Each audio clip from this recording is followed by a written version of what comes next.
Welcome to the review of the movie retro. Retro అనేది ఒక saviour story kind of film. ఇందులో mythological references ఉన్నాయి, love story ఉంది, దాంతోపాటు గ్యాంగ్స్టర్ వార్స్ కూడా ఉన్నాయి. కాకపోతే ఇలాంటి టైప్ ఆఫ్ స్టోరీని మనము చాలా మూవీస్ లో చూసేసాము. వాటికి దీనికి డిఫరెన్స్ ఏంటంటే Karthik Subbaraj making. Especially first half లో ఒక మ్యారేజ్ సీన్ ఉంటుంది. ఆ మ్యారేజ్ సీన్ లో మీకు ఎలా అంటే ఒక సాంగ్ రన్ అవుతూ ఉంటుంది, వాటికి డాన్స్ జరుగుతూ ఉంటుంది, కాన్వర్జేషన్స్ రన్ అవుతుంటాయి, దాంతోపాటు యాక్షన్ కూడా ఉంటుంది. ఇదంతా కూడా వన్ సింగిల్ టేక్ లో జరుగుతూ ఉంటుంది.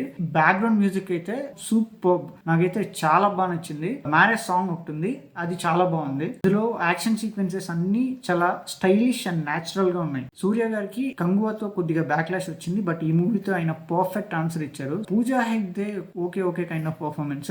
విలన్ అయితే ఫస్ట్ హాఫ్ లో స్ట్రాంగ్ గా ఏదో చూపిస్తారు, కానీ సెకండ్ హాఫ్ కి వచ్చేసరికి చాలా వీక్ అనిపిస్తుంది. అనేది అందరికీ నచ్చే ఫిల్మ్ అయితే కాదు, అక్కడక్కడ బోరింగ్ సీక్వెన్సెస్ అయితే ఉన్నాయి. పర్సనల్ గా నాకు నచ్చింది.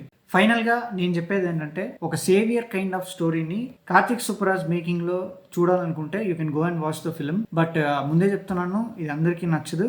పర్సనల్ గా నాకు నచ్చింది.